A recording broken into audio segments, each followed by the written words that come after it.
I'm talking with Greg Crawford, Senior Sound Designer and Manager of Crawford Audio at Crawford Media Services in Atlanta. Greg, from your IMDb page, which I checked out the other day, it was very cool. One might assume that you've been in Hollywood these last 20 years as opposed to Georgia. How cool is it to have the opportunity to work on all these really neat projects? Oh, you know as well as I do how much fun it is. The best part about doing the ADR is that I have the opportunity to meet the actors and actresses. Yes, in post-production often you might be working on it, but you don't actually see the actors.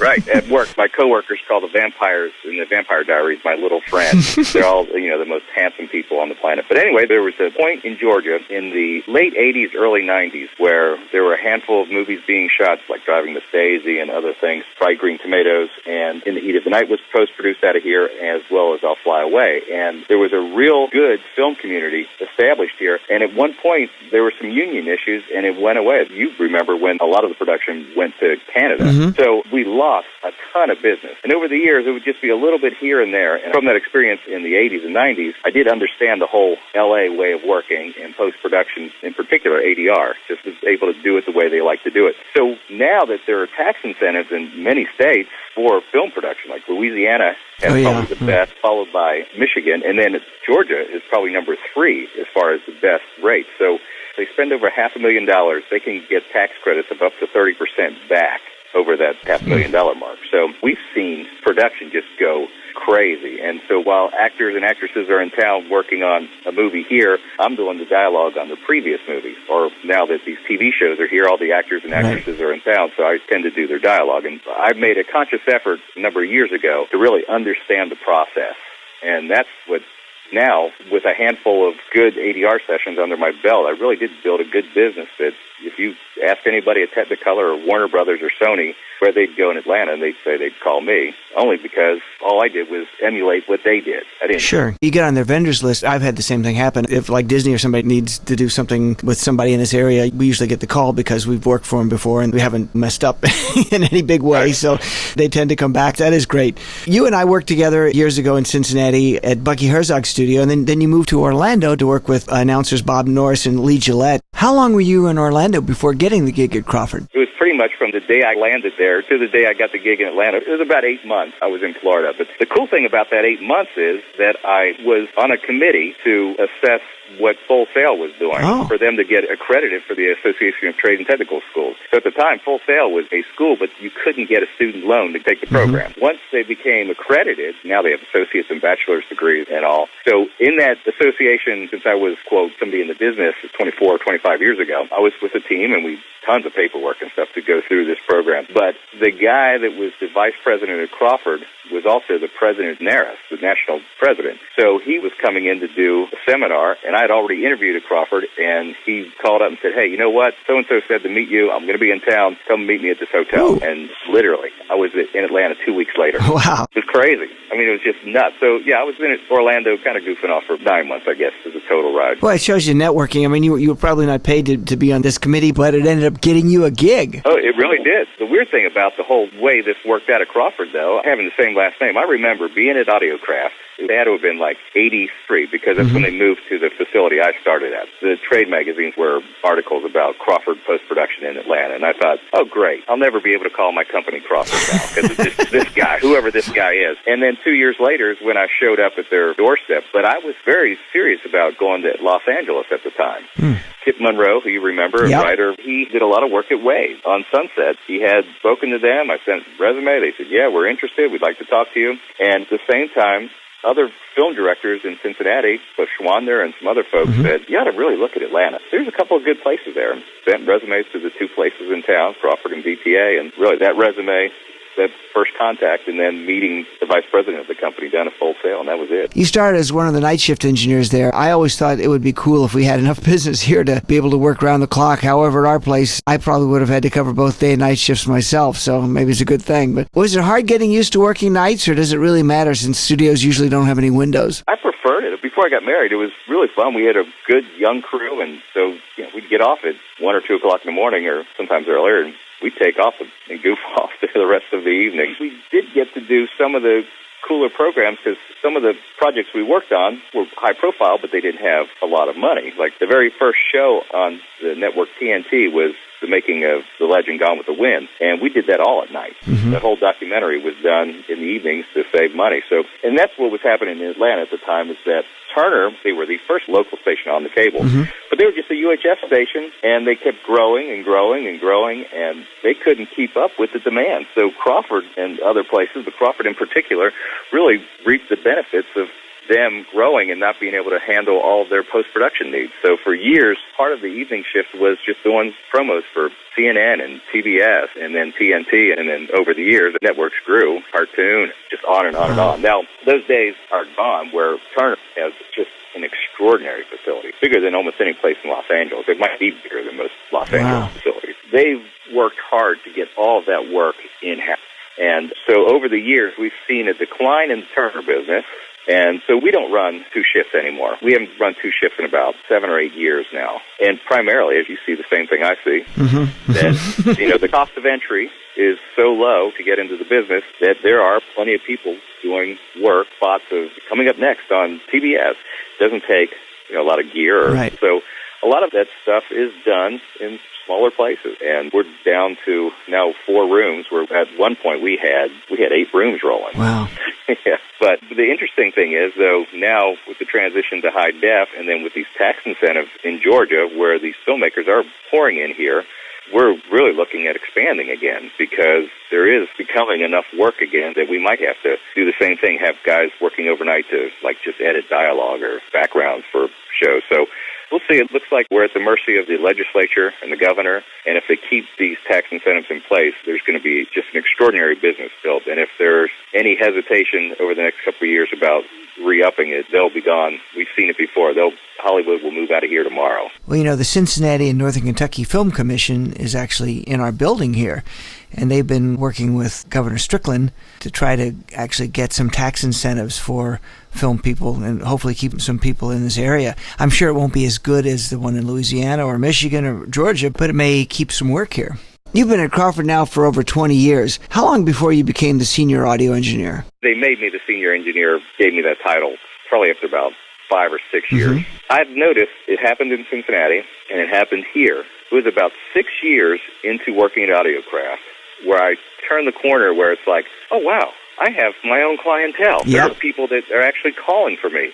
And so I moved to Georgia and had good business, did the night shift stuff and did everything. And about 6 years into it, I guess that's about the time I'm senior engineer, because the phone was ringing and they were saying, hey, can I work with that guy? And so I don't know what that is.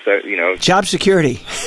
Malcolm Gladwell probably has a theory about how that works. But in both places, I've told younger engineers that very thing. They get concerned that, gosh, I can't really seem to get any traction with people and it's not working. And my advice always is every session's important. You do the best you can. You try to plus everything you do. You give them advice if they're willing to take it. And then you just keep doing that day in and day out. And eventually you turn around and it's like the phone is always ringing and you're the guy sitting in the chair instead of one of the other people. This is to give you props, though, my friend, because I learned a ton from you. But the one thing I noticed when I was young, because I was 19 or 20 years old when I started Audiocraft, and the thing you did, and I know you still do, and the thing I do and still do, is that every session you did seemed like the most important session that you've ever done. It didn't matter if it was a voiceover, if it was a big multi-musician music gig, doing sound design or writing music, everything seemed important. Everybody got your full attention every day.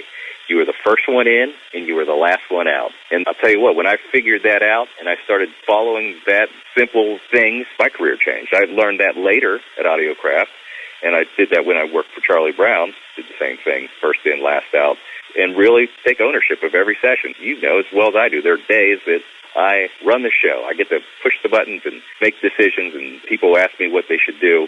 And there are other days that people come in and tell me exactly how they want me to EQ and what buttons to push. And both days are equally good. I don't roll my eyes. I don't care. It's their money, their style. I'll work any way you want. But that's the other advice I give everybody is I remember just the speed which you circled that building. I find myself doing the same thing. I'm always hustling down the halls. But, and the other thing I wish I had done at Audiocraft, it's too young and too stupid to realize it. I wish I had taken to heart more of the advice I got from Jim Deek and Bucky Herzog. Oh, yeah. Bucky was so modest about what he had done. I had no idea until you told me, in fact, that he had recorded all those Hank Williams hits. I just thought he was this old guy that, hung out in the back. Yeah, recorded the lady with the saw. Yeah. Remember those recordings? Yep. But I did too. He would obliquely tell me these stories, and instead of sitting down and saying, "What? You and Hank Williams?" It's like, well, yeah, whatever. And I remember him talking about using 2 microphones and saying, I don't know why you need these multi-tracks. Because you go in there and you'll just listen to the performance and walk around, you'll find the place. You'll find the place to put the mics. And sure enough, I find that I don't do as much big music recording as I used to in the old facility. But it looks like our new facility, we're going to go back to a bigger room for recording. But you find in recording strings and orchestras and bands, there is that place where you can just find that sweet spot in the room, put those mics up, and it's like, you got a lot of mics sitting around, but there's only 2 doing the work. He was an interesting character, and I wish that I had spent more time listening to what he had to say. But, we see it today. Technology moves on. There's people more interested in quick keys and software upgrades and this and that, where 99% of what I do is just cut and paste. Just how I get there. It's like you see an image on the screen. It's like, what's going to motivate that sound? What do I need to put in there to make that seem real? All the gear aside, I mean, most clients, they see the flashing lights, but they don't really understand the gear. It's a people business. They're buying the personality of the guy they're working with, and I think that's kind of what you said there. Oh, it is. No, it's absolutely it. I'm like the maitre d' or the concierge in a hotel. I have to say I'm one of the luckiest guys I know in that I do have a beautiful room I work in and great gear, unbelievable technical staff, access to all technologies available today. So yes, it's fun to be there, but I could still do the same thing in my living room with headphones and an M-Box, Yep. It wouldn't be any different. And that's what it is. It is a service industry. And you can go to school and learn how to make Pro Tools work, but the tough thing is not everybody has that, I think, in their personality to work the way you and I have learned how to work with people. I've always said the golden rule there is I found clients think of you the same way you think of them. The clients that I really respect, they tend to like me. The ones that I think are not that sharp, they don't think that much of me either. So that's interesting. You're probably right. I've never thought of it that way, but that's probably how that rolls. But, there are plenty of times where you're in a session where you're thinking, oh, my goodness, whoever is in with you is, has some status that you're surprised you're even in the room with them, and it turns out those are the people that you tend to work better with. There are plenty of people I've been kind of nervous about, and it turns out it's just been the greatest session ever. Yep. You have a large Euphonics console, and of course Euphonics is now an Avid subsidiary, just like DigiDesign. I'm on an SSL now. Oh, really? I had Euphonics before, so we went to the SSL Avant, but I told you we're moving again, right?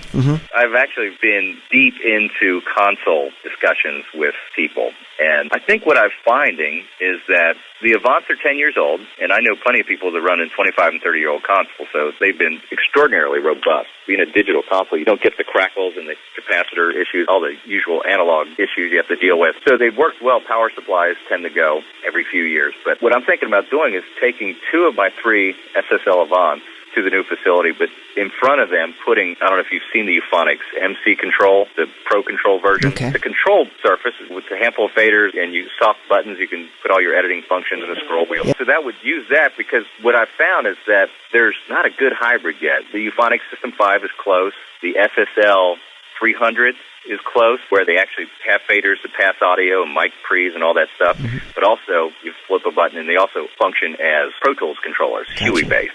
But I think what's going to happen, and I hope this happens, because I've been pretty deep into the folks from Euphonics. The reason DigiDesign wanted to buy Euphonics is that their protocol for interconnecting all these different devices, Final Cuts and Avid and Color and Performer and things like that, it's a really great, fast, high-resolution way to do it. So I think that Euphonics is going to be the next platform. It's going to be a console that passes audio, but then has really extraordinarily high-end Pro Tools integration into it, as well as Logic and things like that. Cool. A Nuendo. I think I would be disappointed if I did it now, only because of that new marriage, is that I think they've got something in 2 to 3 years that's going to be just mind-blowing. We've done that so many times where we'll jump in on the technology, like in our music room, we finally bought the Pro Tools, the old Mix 24 systems, about 6 months before they came out with HD. It's like, no! We did the exact same thing, and we were so angry with them because we bought 11 systems, and they didn't say, oh, if you wait a while, we're going to go on HD. So it's been a little bit of a cat and mouse game, actually, with everybody right now, in that folks know we're moving, they know we're looking to upgrade, and everybody's been calling on you. Well, they are calling, but I'm happy with what we have. The reason I like this console is because it passes a really nice signal, but it has just an incredible matrix for any types of submixes and monitor setups and whatever. I can quickly and easily bus to multiple places and have multiple mixes sitting on my console, and then monitor buttons where I can just quickly listen to them as I'm going. So I don't have to set up these complex little structures inside Pro Tools to try to do layback. So I'm doing as much work for other competing production companies, getting them mixes to tape for Discovery and Nat Geo, because as far as looking for dialogue levels, 2 streams of Dolby E, that kind of stuff, it's easier to do it up here because I do have that big control surface. So do you use the console primarily front end, or basically when you're remixing, do you take it out in individual tracks into the console and then use the console as your mixer? I go both ways, but more and more I'm to the point where I like the EQ and the dynamics in the console a little better than some of my plugins, but for the most part, I use the console as just a giant summer, a giant matrix is what it winds up being. It's just a big visual way. So you'll see my session, and in most cases, there's all the faders are up at 0, and I've got them clearly marked what's what, so I know that I've got a 5-1 mix, but then on a sub-layer, I've got the fold-downs for the mix minus.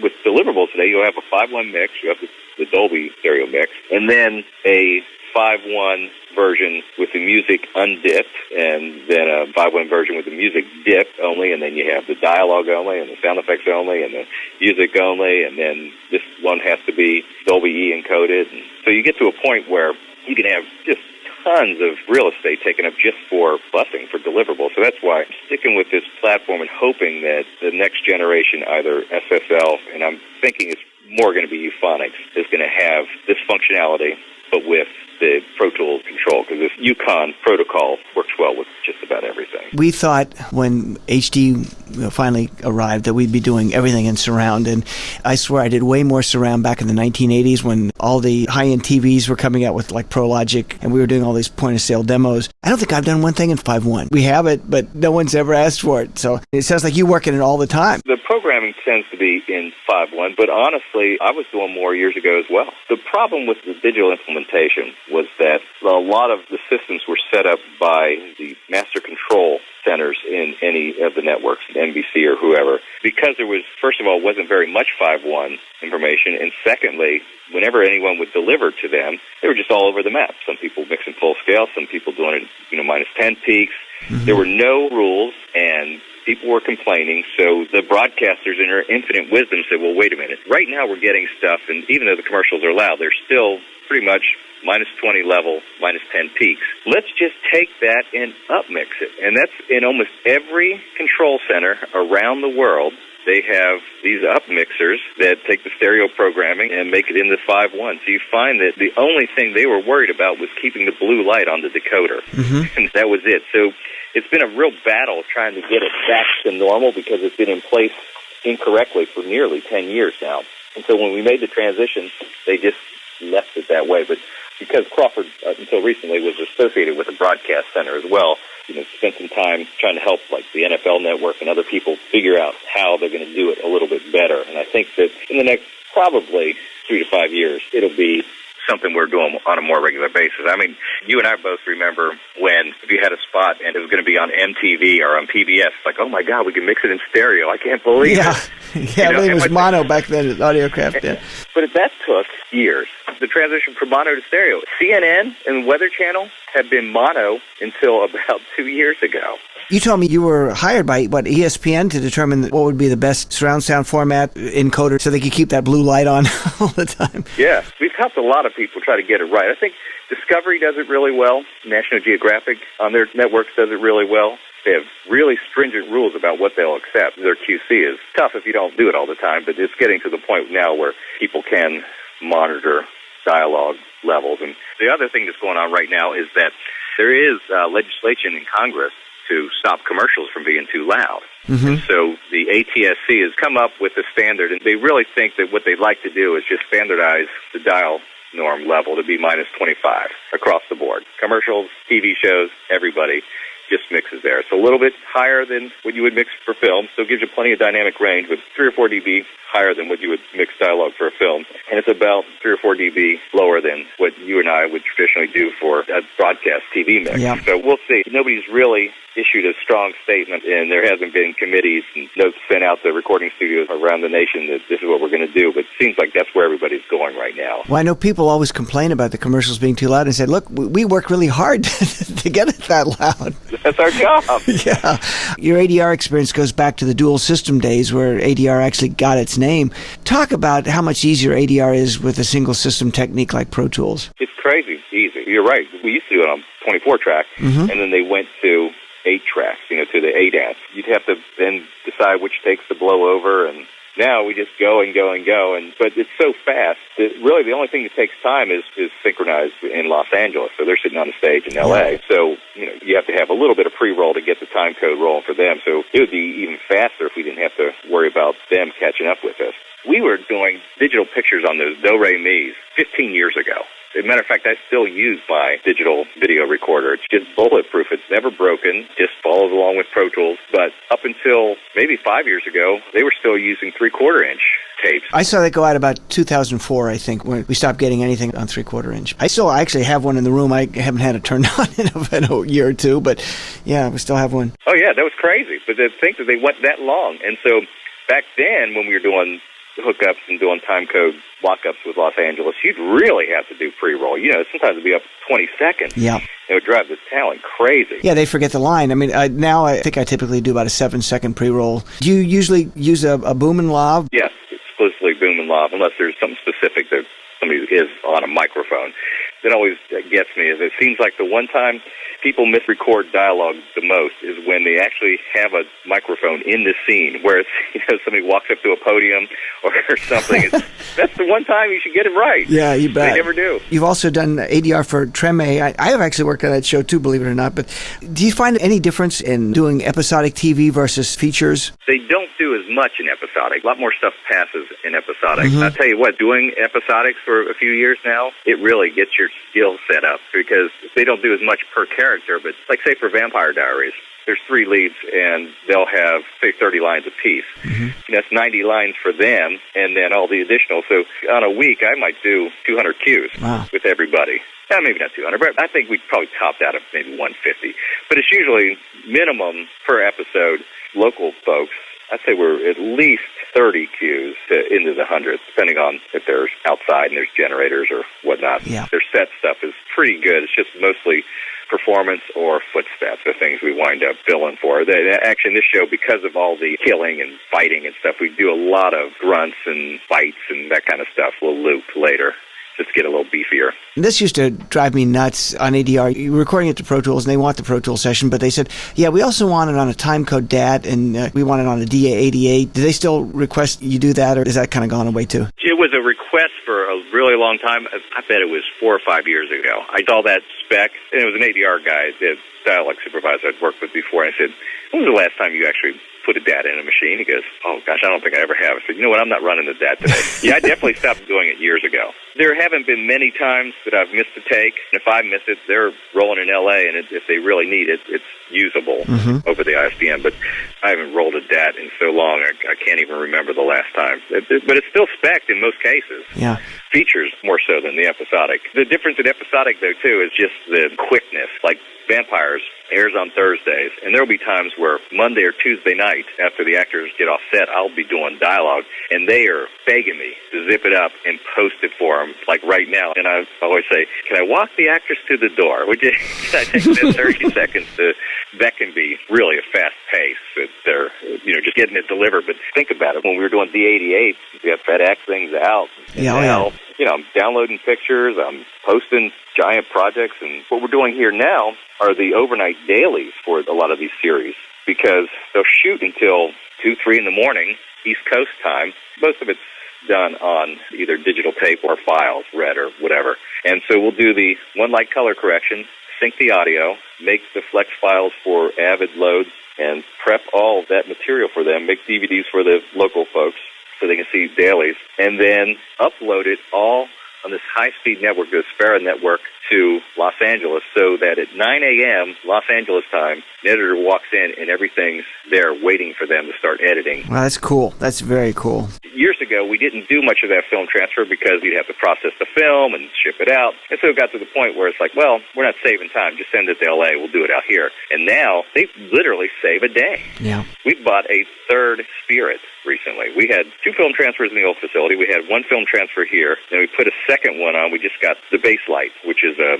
color correction system that works file-based now. And like the red workflow is so easy with this thing. It's almost unbelievable to us how fast it is compared to what we were doing just a few weeks ago. And then we got another Spirit color corrector thing because currently we have Walking Dead is shooting here. It's going to be on A&E this fall. Vampire Diaries is on hiatus, but they're coming back. But Stomp the Yard 2 is in overlapping somebody. And then day to day we have agencies, commercial work that we do and other documentaries and stuff. In 2009, you did Star Trek. Which actors did you work? I just did Tyler Perry, Wow. Starfleet Commander. Yeah. I did all his looping. Of all the ADR I've ever done years ago, I forget it was season 2 or 3. I did the season finale of Lost with Matthew Fox while he was in town. And he sent me the tape. There he is. There's the season finale. And my boss, who was a huge fan, couldn't believe it.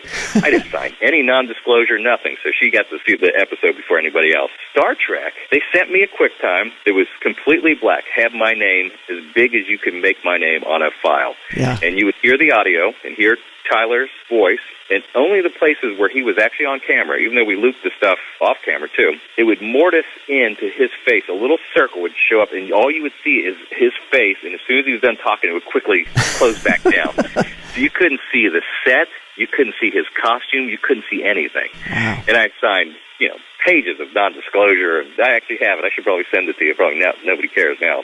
That was one of the crazy ones. Yeah, usually when you get those, they definitely will know who leaked it if it ever gets pirated. Oh, yeah, the Will Ferrell movie, Semi-Pro. Mm-hmm. Andre Benjamin was in it. And so I was slated to do the ADR, and they sent me the tapes, and I loaded it in, and across the whole thing, it had Greg Crawford copy. And so somebody else wound up doing the gig, and you never know if you're going to get credits or not. And I'm thinking that probably that's one of those films that I got credit for that I didn't do. And I think I told you when I worked on Glory Road, it was Disney film, Jerry Bruckheimer produced. I bet I did 60% of the dialogue in that movie. Any principals from around the South came in, the dialogue super came in, did tons of work on it. Just the whole back end of the film, the whole basketball game sequences was all me. And I go in the movie theater, and I didn't have a credit. Mm-hmm. And it's because the lady that was doing the sound, she was the dialogue editor, she left early off that project to do Pirates of the Caribbean 2. She had done number 1. And so she wasn't credited either. I think anybody that worked with her, they just cast to the side.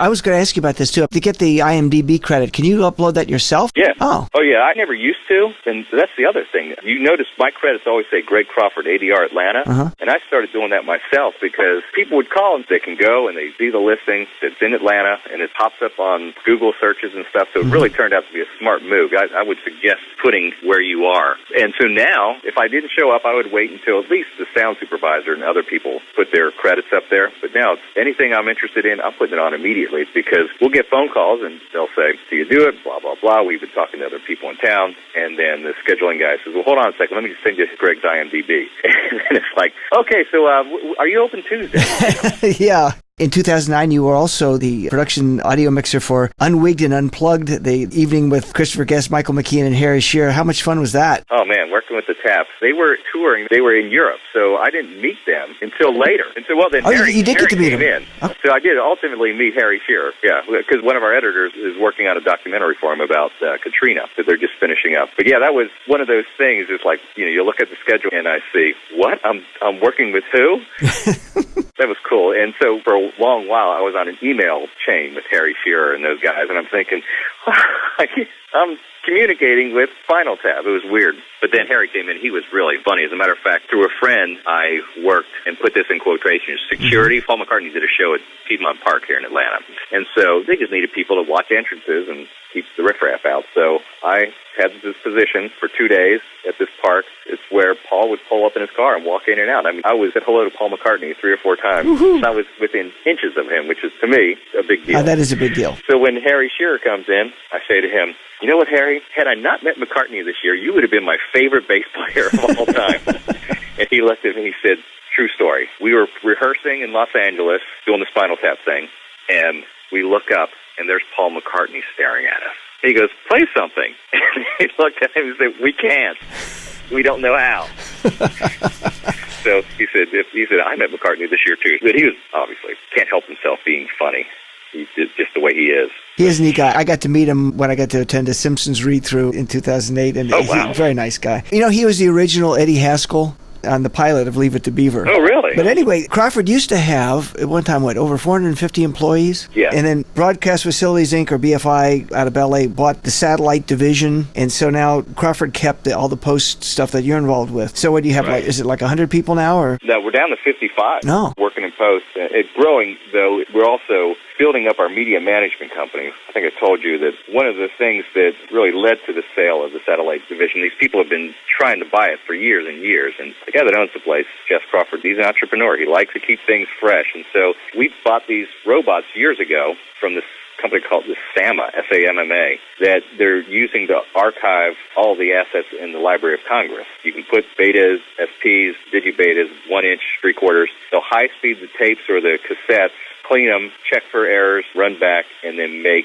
digital files of all these assets. And so we have people in Africa right now doing a project for the UN. We did the National Holocaust Museum in Washington. And anyway, he really wanted to grow that business, and we see potential because we have a huge library of stuff we've worked on over the years with different networks and such. It really have to go to a digital format and be in multiple places, so if anybody ever wants them again, they're going to play back. And so it was always tough to build that business when the opening, great, let's buy more robots and let's go after this business. And then NBC moved all of their owned and operated broadcasting out of our facility. Mm-hmm. So it was a good point where we all looked at each other and he said, I think I could really devote a lot of time for the next 10 years. He's 61. And he said, who's in? So we are all in, and he sold that business. He owns this land and these buildings, but now we're moving to a new facility. So it gives me the opportunity to fix some of the things. We moved into a beautiful facility, but it's going to change things up a little bit where my mix room is going to be more multi-purpose, where we're going to be able to have 3D projection and be able to do color grading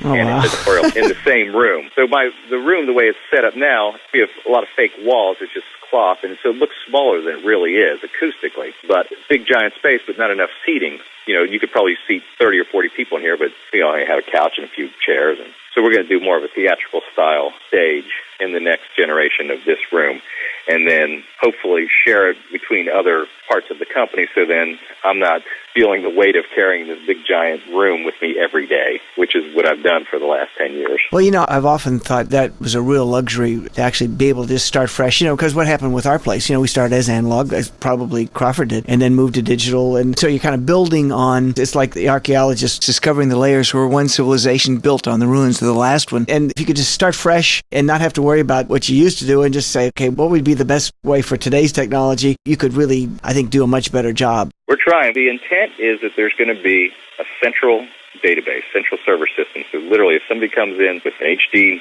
master or Pro Tools session, whatever, everything is going to come in and immediately be digitized in our preferred format in this central server. So if somebody's editing, I'm doing the audio, and my project is being updated to the server as their part of it's being updated to the server. And at the end, all these assets then are grouped together and then duplicated in another facility, so we know where everything is. And a client then can go online and say, hey, remember that Marine Corps spot we did in 2011? They don't even have to call us. They just go online and log in, find that spot, and say, we want to re-tag it with this graphic that you have here, and we just go and do it. Oh, wow. Getting there, it's a lot harder than Yes, I know that. We think we finally found a solution with multiple manufacturers, and almost everybody would prefer a control surface over a console that actually passed the signal.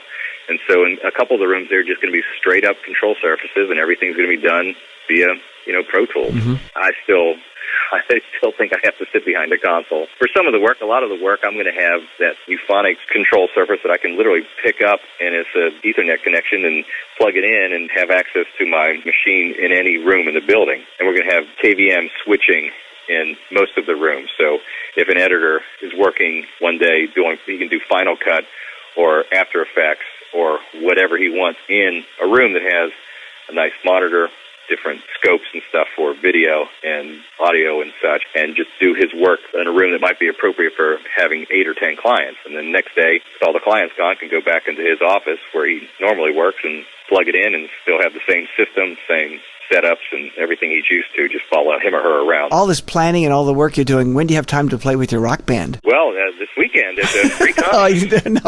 No way. You're really playing? That's cool. Oh, yeah, well, we play... Cruise-O-Matic, right? Yeah, Cruise-O-Matic. We cut it back. We'll probably do under 10 gigs this year. But literally Friday we're playing near my house, block away. There's a little lake by where we live. And last year they touted it as the Summer of Love, and there's probably 300 people there. And I noticed that it was on the living section of the Atlanta Journal the other day. So we're expecting a huge crowd. So, yeah, still do that. Well, that reinforces my statement. I always tell the students that every audio engineer I know was at one time or still wants to be a rock star. And, that does it. Greg, thank you so much. We haven't really talked in this much depth in a long time. I've known a lot about what you were doing, but not in as much detail, and it's really neat. Okay, well, I'll talk to you soon. Okay, Greg. All right. You bet. Bye.